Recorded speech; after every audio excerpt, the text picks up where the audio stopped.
Hello everyone, and welcome to today's presentation. I'm excited to have you here. Today, we'll be exploring Kotlin's collection types, specifically the different kinds of collections it offers. Our focus will be on understanding both immutable and mutable collection interfaces, such as list, set, and map. We'll look at how these collections work, their mutable variants like mutable list, mutable set, and mutable map, and how they enable us to write concise, functional-style code with operations like map and filter. So, let's dive in and see what makes Kotlin's collections powerful and versatile. Let's talk about default arguments and named arguments in Kotlin functions. Kotlin allows us to specify default values for parameters, which means that when we call a function, we don't always have to provide every argument. For example, in the function funGreet, we set the name parameter to have a default value of world. So if we call greet, without any arguments, it will print hello, world. But if we call greet, Maya, it will print hello, Maya. Now, on top of that, Kotlin also lets us call functions using named arguments. This improves readability, especially when functions have many parameters. For instance, we can write greet name equals Eve to explicitly specify which argument we're setting.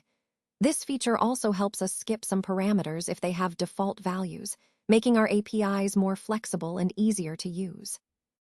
Overall, these features, default and named arguments, make our functions more versatile and our code cleaner, fitting seamlessly into our goal of writing clear and efficient Kotlin code. So let's talk about what an object declaration is in Kotlin. The key word here is object, which is used to declare a singleton. This means Kotlin automatically creates just one instance of that object for you without needing to manage it manually. For example, if we have an object called logger, it can contain functions like log, which takes a message and prints it out. When we call loggerlog, we're actually calling that singleton instances method directly. Now, Kotlin also allows us to have companion objects inside classes. These are similar to static members in Java, but with more flexibility because they're full objects. Unlike Java's static, these singleton objects can implement interfaces and do other things normal objects can do.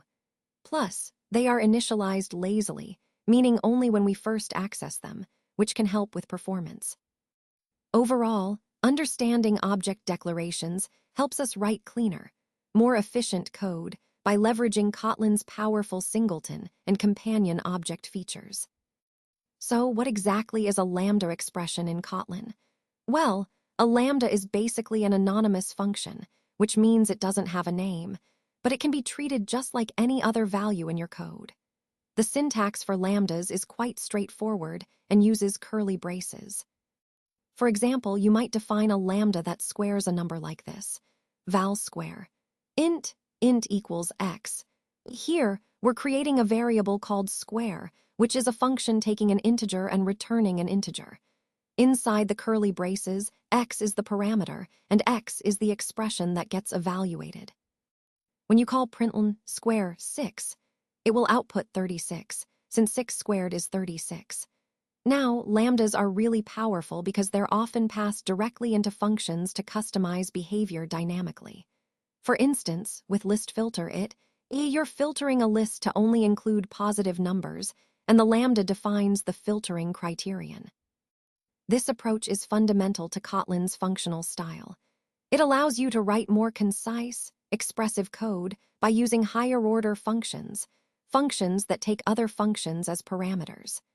Essentially, lambdas give you the flexibility to define behavior on the fly, making your code more modular and easier to read. So, how do you create a range in Kotlin? Well, Kotlin offers a very intuitive way to define ranges using range expressions. For example, when you write 1-5, it actually represents all the numbers from 1 to 5, including both endpoints. This makes it really straightforward to work with sequences of numbers.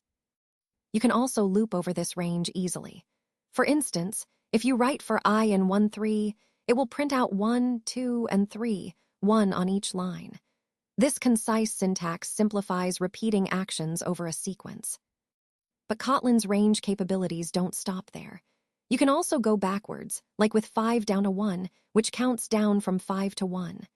Plus, You can add steps, such as step 2, to skip numbers and create custom progressions. For example, for I in 5 down to 1, step 2 will iterate over 5, 3, and 1.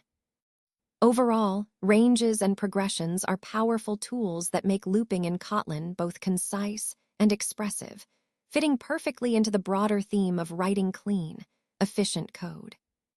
So, how do we compare objects in Kotlin? Well, Kotlin provides 2 different ways to check equality, and understanding the difference is really important. First, there's the double equals sign, equals equals. This checks for asterisk structural equality, meaning it compares the actual content or data inside the objects, much like Java's equals method. Then there's the triple equals, which checks for asterisk referential equality asterisk. That is, whether both variables point to the asterisk same asterisk object in memory. Let me give you a quick example. Suppose we have val A equals hello and val B equals hello. If we do println A equals B, it will return true because the contents are the same. That's because Kotlin, like Java, compares the actual text here. Now, if we check println A equals B, it also returns true in this case. That's because Kotlin interns string literals, so both A and B refer to the same string object in memory. Now, if we create a third variable, say val C equals A, then A equals C would also be true because both variables point to the same object. This distinction between structural and referential equality is key when you're working with objects, especially when performance or identity matters. Connecting this to our overall theme, understanding these differences helps us write more precise and efficient Kotlin code. It allows us to choose the right kind of comparison depending on whether we care about the actual content or just the object identity. So, how do you use when in Kotlin? Well, Kotlin's when is actually like a more powerful version of the traditional switch statement you might be familiar with from other languages. It allows you to match values, but also types, which makes it really versatile. For example, in the code I'm showing here, you can see that when can handle different kinds of cases, matching specific values like 1 or hello, checking the type of an object with is long, or even negating a type check with is string. One of the key points about when is that it can return a value, so it's not just controlling flow, but also producing results. It's capable of handling multiple cases at once, and it doesn't need breaks like in some other languages because Kotlin handles that internally. Plus, it can check conditions without requiring explicit if statements.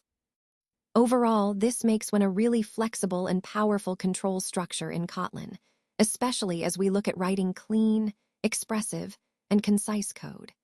It's a great example of Kotlin's modern approach to control flow and how it supports writing more readable and effective programs. So let's talk about what the operator does in Kotlin. The operator is called the not null assertion. Its main job is to convert a nullable type into a non-null type, but it does this by asserting that the value isn't null. Essentially, when you use, you're telling the compiler, hey, I know this value isn't null. However, if your assumption turns out to be wrong and the value actually is null, then we'll throw a null pointer exception. For example, if you have a function like getLength that takes a nullable string, s, and you write s. Length, what you're saying is, trust me, s isn't null. But if you pass null to getLength, it will throw an exception at runtime. Because of this, I recommend using sparingly. It bypasses Kotlin's built-in null safety features, which are there to prevent errors.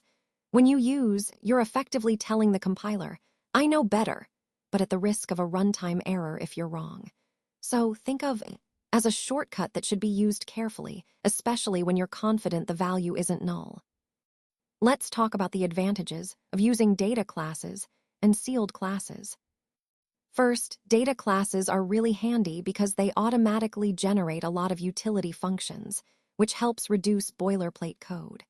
This means you get correct implementations of equals, copy, and other common functions without having to write them yourself. It makes working with value types much simpler and cleaner. Now, sealed classes are all about making your code safer. They restrict subclassing, which means you control exactly what types can extend a sealed class. This allows the compiler to check if you've handled all possible cases in when statements, making your code more robust. It also models a closed set of types, which is very useful for pattern matching. Overall, both data classes and sealed classes help you write less code, but more importantly, they help you write safer and more reliable logic that's easier to maintain. This ties back to our overall goal of creating efficient, error-resistant code. So what exactly is an interface in Kotlin? Well, in Kotlin, an interface can contain both abstract methods, which are just declared without a body, and also default implementations, meaning you can actually provide some behavior right inside the interface. For example, if we look at this clickable interface, it declares a click method that any class implementing it must define, but it also includes a show-off method with a default implementation that prints, "I'm clickable." This is a big difference from Java before Java 8, where interfaces could only have abstract methods. In Kotlin, interfaces can have method bodies, which makes them much more versatile and aligns with common object-oriented programming practices. So, when a class implements the clickable interface, it can rely on the default show-off method or override it if needed.